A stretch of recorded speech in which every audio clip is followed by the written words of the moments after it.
Fast division class है और आप भी ये जानेंगे कि ये फास्ट डिवीजन ही है। तो ये देखिए आप, आज हमें सेकंड ग्रेड के लिए 2 टॉपिक हैं, उनका जो है वो विश्लेषण कर रहे हैं। एक तो वर्ण और एक शब्दकोश यानी कोश क्रम। तो ये देखिए पहले वर्ण की बात तो करेंगे, लेकिन व्याकरण में देखो वी आ क्री और लूट प्रत्यय से बना। लूट में अन, ये हिंदी में अन होता है। और वर्ण मानव मुख से निश्रित अखंड ध्वनि के लिखित रूप को वर्ण कहते हैं। परिभाषा आपकी नहीं आएगी। और ये वर्ण है वो 2 प्रकार के होते हैं, स्वर और व्यंजन। ये 2 प्रकार के होते हैं। कुल स्वर है वो 11 होते हैं, शुद्ध स्वर है वो 10 होते हैं। री है वो शुद्ध स्वर नहीं होता। तो इसके बाद में देखो आप, सबसे पहले हम ले रहे हैं उच्चारण के आधार पर। तो उच्चारण के आधार पर देखिए आप कि यानी ऐसे स्वर जिनका उच्चारण मुख व नासिका दोनों से होता है वो अनुनासिक कहलाते हैं। वो चंद्र बिंदु के रूप में है, जिसमें चंद्र बिंदु लगा हुआ होता है। ए में जैसे चंद्र बिंदु लगा हुआ है वो अनुनासिक है, और नहीं लगा हुआ है वो निरनुनासिक है। उसको मौखिक स्वर भी कहते हैं। निरनुनासिक है, उसका उच्चारण केवल मुख से होता है, जबकि अनुनासिक है उसका उच्चारण मुख व नासिका दोनों से होता है। इसके बाद में देखो आप, ये एक भेद हो गया बस इतनी देर में। उच्चारण अवधि के आधार पर या काल के आधार पर, उच्चारण काल के आधार पर। तो ये देखो हर्स्व, दीर्घ और प्लुत 3 प्रकार के होते हैं। ये एक मात्रिक होता है हर्स्व। हर्स्व में ये 4 होते हैं, ए ई उ री, ये 4 होते हैं। और दीर्घ है उसमें बच गए वो 7 के 7 है, 7 बच गए वो दीर्घ है। ये उच्चारण काल के आधार पर है, उच्चारण अवधि के आधार पर, रचना के आधार पर नहीं है। और प्लुत है वो त्रिमात्रिक होता है, जैसे देखो ओम, इसका मतलब है ये प्लुत का प्रतीक चिन्ह है। ठीक है। इसके बाद में अगला देखो रचना के आधार पर। तो रचना के आधार पर या बनावट के आधार पर स्वर है वो 2 प्रकार के होते हैं, मूल स्वर और संधि स्वर। ये 2 प्रकार के होते हैं। तो मूल स्वर है ये 4 होते हैं, इनको ही हर्स्व स्वर कहते हैं। ये 4 हैं वो हिंदी के मूल स्वर है, ए ई उ और री। और संधि स्वर है उसमें दीर्घ स्वर आ ई और उ, और संयुक्त स्वर ए आई ओ औ। संयुक्त स्वर इनको पहले संयुक्त स्वर मानेंगे, 1 नंबर पर संयुक्त स्वर है, दूसरे नंबर पर दीर्घ स्वर है। और दीर्घ स्वर है वो 1 नंबर पर यही माने जाएंगे। ठीक है। ये दीर्घ स्वरों का निर्माण है वो समान स्वरों से होता है, योग से, जैसे ए और ए से मिलकर के आ बना, और ये भिन्न भिन्न स्वरों से मिलकर के बनते हैं। तो ये रचना के आधार पर है। इसके बाद में देखो आप, जीवा की सक्रियता के आधार पर, क्रियाशीलता के आधार पर। तो ये 3 भेद होते हैं, अग्र स्वर, मध्य स्वर और पश्च स्वर। अग्र स्वर का मतलब है कि इसमें ई ए आई, इनका उच्चारण करेंगे तो जीवा का अगला हिस्सा है वो सक्रिय रहेगा। चाहे आप उच्चारण करके देख लो, जैसे ई, तो जीवा का आगे का भाग है वो पीछे होगा, उसमें हलचल होगी। जैसे हम उच्चारण करेंगे ए तो बीच का भाग होगा, हम उच्चारण करेंगे ऊ तो पीछे का भाग होगा। ठीक है। और ये मध्य स्वर है और ये पश्च स्वर है। ठीक है। अब आप याद कैसे रखोगे ये ध्यान रखना है कि आज समाज में स्त्रियां आगे हैं या पुरुष तो स्त्रियां आगे हैं, तो स्त्रीलिंग वाले स्वर हैं वो अग्र स्वर है। ऐसे आपको याद रखना है। ए है वो मध्य स्वर सबके रहेगा ही, और ये जो है ना वो पश्च स्वर हो गया। तो ये जीवा की क्रियाशीलता के आधार पर हो गया। इसके बाद में देखो मुखाकृति के आधार पर या मुंह है खुलने के आधार पर, यानी कुछ स्वरों का उच्चारण करते हैं तो मुंह ज्यादा खुलता है, कुछ में बंद होता है। तो ये 4 प्रकार होते हैं। इसमें देखो संवृत स्वर, संवृत स्वर है उसमें आधे पुरुष और आधे स्त्रियां, ई उ, और ई से ए बना, ऊ से ओ बना, ये अर्ध संवृत है। और विवृत आ, सबसे अधिक मुख है वो आ में खुलता है, और अर्ध विवृत है वो ए आई और औ हो गए। ये आपको याद रखना है। ये मुख आकृति के आधार पर है। फिर देखो ओष्ठ आकृति, होठों की गोलाई के आधार पर। ये 2 भेद हैं, गोलाकार और अगोलाकार। तो गोलाकार है उसमें ऊ और ओ। ये गोलाकार कैसे, जैसे आप बोलोगे ना ऊ तो होठों की आकृति गोल हो जाएगी, इसलिए ये गोलाकार है। और अगोलाकार है ए, ये अन्य जो है वो अगोलाकार अवृतमुखी है। ये वृतमुखी और ये अवृतमुखी।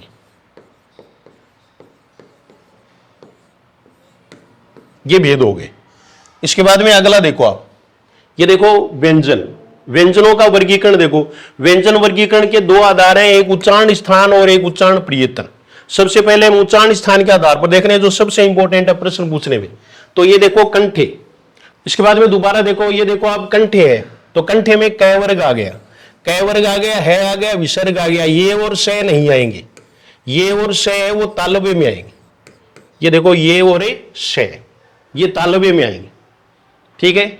अब इसके बाद में देखो मूर्धन्य, मूर्धन्य में टे वर्ग टे ठे डे ढे अणे अड़े और ढे भी इसमें आएगा, रे और शे भी किस में आएगा, मूर्धन्य में आएगा। दंते में देखो तय वर्ग, फिर ये मैंने कोष्ट में लिखे न ले शे, तो ये 2 नंबर के उत्तर है। 2 नंबर के उत्तर का मतलब है वर्ग से नहीं आएगा तब, वरना ये 1 नंबर के ये होंगे।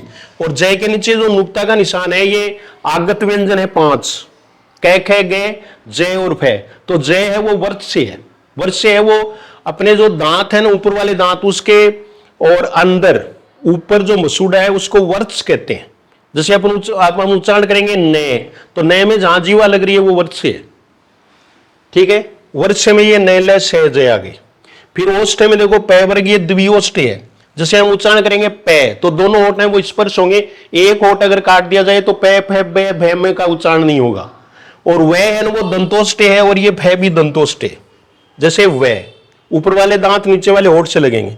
काकल्य में देखो है और विसर्ग है।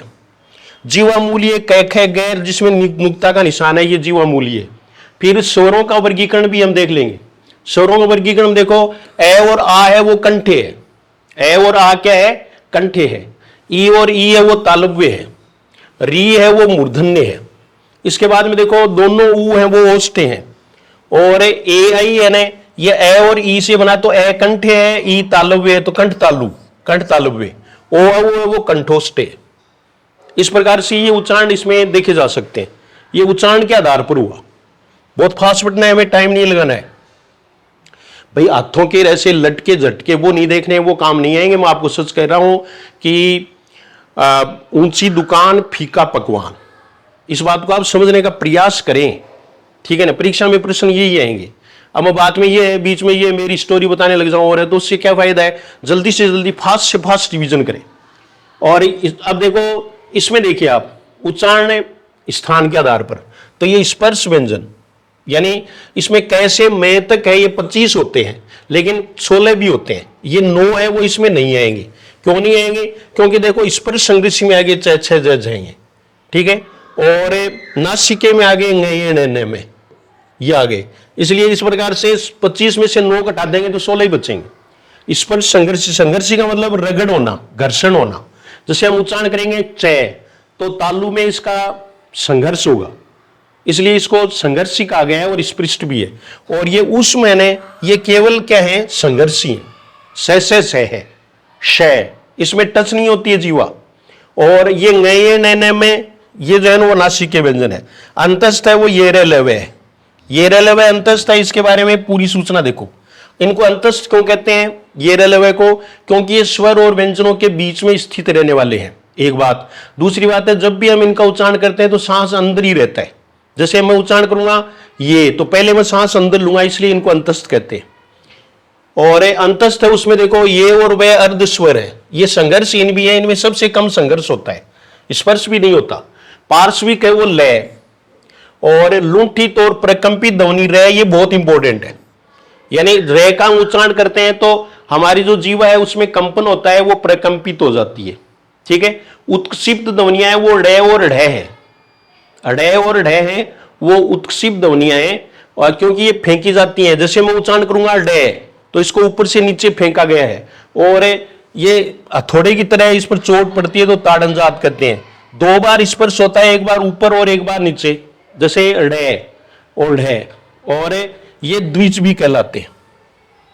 और फिर अयोगवा देखो विसर्ग और अनुस्वार अयोगवा है। इनको अयोगवा इसलिए कहते हैं कि स्वर के साथ में ही इनका प्रयोग होता है, बिना स्वर के केवल व्यंजन के साथ इनका प्रयोग नहीं होता। वैसे हिंदी में जो चंद्र बिंदु है जिसको हमें अनुनासिक कहते हैं वो भी अयोगवा है। फिर इसके बाद में देखो आप आभ्यंतर प्रियतन, ये जितने भी अब तक हमने पढ़े वो आभ्यंतर प्रियतन थे, आभ्यंतर प्रियतन के आधार पर था। अब देखो बाह्य प्रियतन के आधार पर, पहले कंपन के आधार पर है, घोषत्व के आधार पर 2 प्रकार के हैं, अघोष और घोष। कुछ ध्वनियां ऐसी है, यहां आप गर्दन पर हाथ लगा के देख लो। अब तो क्लास में तो नहीं लगाते आप, लेकिन अब तो लगा ही सकते हो अपने घर पे, तो ठीक है ना। और उसमें आप उच्चारण करोगे क, ए का उच्चारण करोगे घ, तो घ में अधिक बार कंपन आपको महसूस होगा, इसलिए वो क्या है, घोष है। तो पहला और दूसरा का मतलब कै खे चे छे टे ठे ते थे पे फे, ये 10 हो गए। और एक तीनों से, ये अघोष होते हैं। और तीसरा चौथा पांचवा ये रलव है सभी स्वर, इसको याद कर लेना, ठीक है ना। ये किस में होता है, ये घोष होते हैं। तो ये अघोष है वो तो है 13 और घोष है वो 31 है, ठीक है। आज के लिए एक स्पेशल व्यंजन और शामिल कर लिया गया ना, लय, जो आपकी लिपि में उसमें आपको ध्यान में रखना है। फिर इसके बाद देखो आप प्राणत्व के आधार पर यानी श्वास की मात्रा के आधार पर, यह भी बाह्य प्रयत्न के आधार पर है।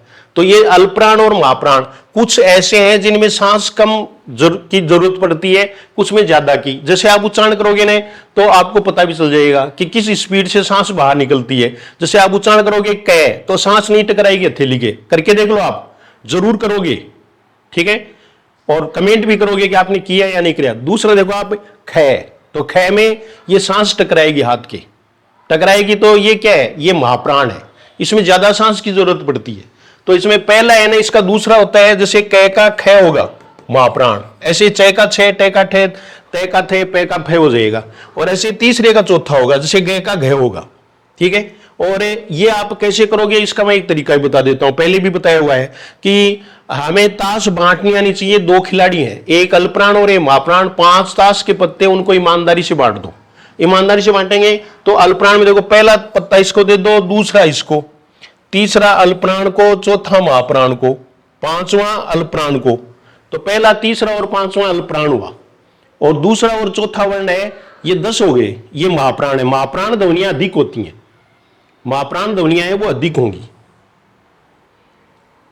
महाप्राण ध्वनियां हैं वो देखिए आप, दूसरा और चौथा नहीं, अल्पप्राण अधिक होंगी, महाप्राण ज्यादा नहीं होंगी, अल्पप्राण अधिक ध्वनियां होती हैं वर्णमाला में, ठीक है ना।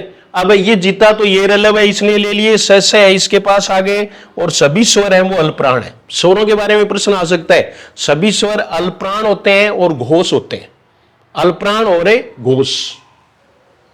तो ये अल्पप्राण और महाप्राण ऐसे पूछ लेंगे, च का महाप्राण कौन सा है, तो 6 है, तो दूसरा और चौथे नंबर वाला है वो महाप्राण होगा, और सस है भी महाप्राण होगा, ठीक है। और बाकी के अल्पप्राण में आएंगे। अल्पप्राण में देखो 15 तो ये हो गए, 4 19, 19 और 11 30, ये 30 हो गए, और ये जो है वो 14 हो गए।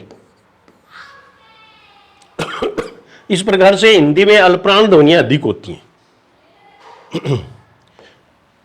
अब इसके बाद में देखो आप कि शब्दकोश की बात करते हैं, हिंदी शब्दकोश क्रम की बात करेंगे।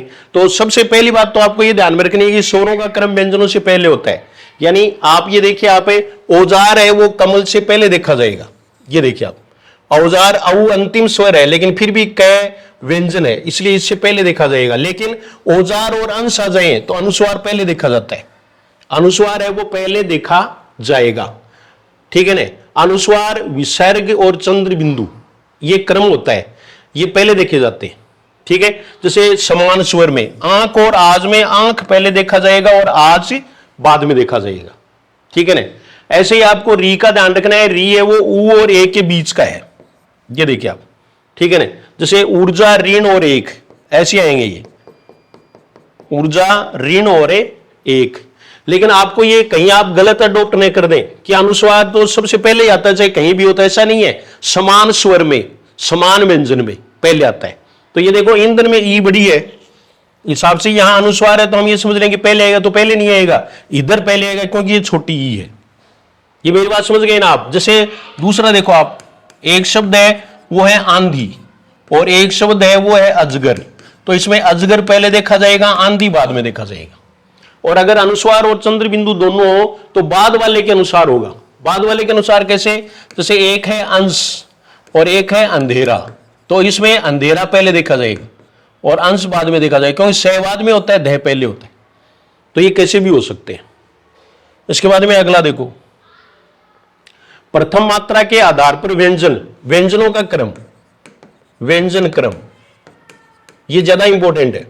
तो व्यंजन क्रम है उसमें पहला समान व्यंजन में पहली मात्रा के आधार पर देखो, कर्ण में ए, कारण में आ, किरण में ई, कीर्ण में बड़ी। इस प्रकार से ये अपने आप क की मात्रा के अनुसार आएंगे। क वाला अगर समान हो तो बाद वाले के अनुसार देखें। जैसे एक आ गया कर, एक आ गया कल, दोनों एक से हैं, तो रे और लय में देखेंगे। ये रे लय तो कर पहले आता है और कल बाद में आएगा, ठीक है, तो ये आपको ध्यान में रखना है। और इसमें जैसे मान लीजिए एक शब्द कवर और हो, ठीक है, एक कंवर हो, ये देखिए आप, ठीक है ना, तो इसमें सबसे पहले कंवर आ जाएगा क्योंकि इसमें क में चंद्र बिंदु है और ये चौथे नंबर पर आ जाएगा, ठीक है। और लेकिन क में देखो ये ख है ना, ये हमेशा बाद में आएगा, कौवा पहले देखा जाएगा और खग बाद में देखा जाएगा, कौवा पहले और खग बाद में, तो प्रथम मात्रा के अनुसार आएगा। बस बात इतनी ध्यान में रखनी है समान व्यंजन में।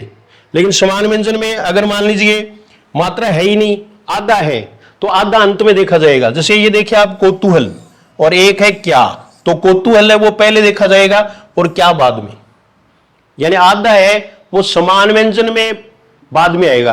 असमान हो तो जैसा क्रम है वैसा ही रहेगा, जैसे क्या और खग, तो क्या पहले देखा जाएगा और खग बाद में देखा जाएगा। ये आपको ध्यान रखना है। एक ही नीचे वाला होता है ना, जैसे इसमें देखिए आप, ये देखो आप पूछ भी सकते हैं, ये कर्म कर्म कार्य क्रम, तो इसमें देखो कर है वो जहां खत्म हो जाता है वो पहले आता है, जैसे कैर है, इसमें मैं रह गया, इसमें ये पूरा हो गया, ठीक है ना। फिर कर्म 2 नंबर, फिर ये रे आधा है तो ये तीसरे नंबर पर आएगा, और ये क्रम है, ये कै आधा है, नीचे होगा ना वो हमेशा पहले आएगा। ये देखिए आप द्रे, तो ये आधा दे है, तो ये अंत में आता है, नीचे रे है, इसका मतलब ये दे आधा है, ठीक है ना। तो इसमें आपको ये ध्यान में रखना पड़ेगा, ठीक है ना। जैसे मान लीजिए एक शब्द है वो है द्रुम, ये द्रुम आ गया, और एक शब्द है वो है दौरान, ये देखो आप, तो दौरान पहले आएगा और द्रुम बाद में आएगा क्योंकि दे आधा है, तो आधे का हमेशा ध्यान में रखें। फिर संयुक्त व्यंजन वाला पूरा ध्यान रखेंगे। देखो क्षय वो कै और स से बना, त्रय तय और रे से बना, गे जय और ये से बना। क्षय कै वर्ग में देखा जाएगा, त्रय तय वर्ग में देखा जाएगा, गे चय वर्ग में देखा जाएगा और जय के साथ देखा जाएगा। और ये श्रय है, ये स, ये पहले भी मैंने आपको बता दिया, ये स और ये स दोनों एक ही होते। ये देखिए संयुक्त व्यंजन है क्षेत्र गे श्रय, ये 4 संयुक्त व्यंजन है, ठीक है ना। तो इसमें ये देखो आप कि क्षमा और खर, तो ये कैसे शुरू हो गया, तो क्षमा पहले देखा जाएगा और खर बाद में देखा जाएगा। ऐसे देखो त्रिशूल और थाल, तो त्रिशूल पहले और थाल बाद में। ऐसे देखो कौवा में औ की मात्रा है, ये क्षमा ये आधा है, इसलिए कौवा पहले देखा जाएगा, क्षमा बाद में देखा जाएगा। ऐसे देखो जो, और ये देखो ज्ञानी और झरना, ये जैसे शुरू हुआ ये जैसे, तो ज्ञानी पहले और झरना बाद में। इसी प्रकार से जऊ और ज्ञात, लेकिन इसमें जऊ पहले देखा जाएगा क्योंकि ये पूरा है, इसमें स्वर है, और ये पहले ये बाद में। ज्ञानी और ज्यों है, इसमें ज्ञानी पहले देखा जाएगा और ज्यों बाद में देखा जाएगा। इस प्रकार से श्रम और सठ, ये देखो आप, श्रम है वो स पहला हो गया, सठ है वो बाद वाला हुआ, तो श्रम पहले देखा जाएगा, सठ बाद में देखा जाएगा।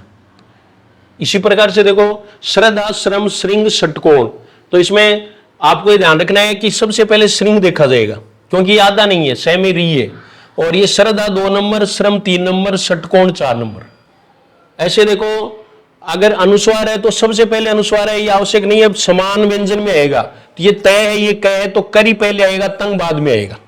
हृदय, और इसमें भी ध्यान रखना है में ये देखो ये री होता है और ये रे होता है, तो हृदय पहले आएगा, हरास बाद में आएगा।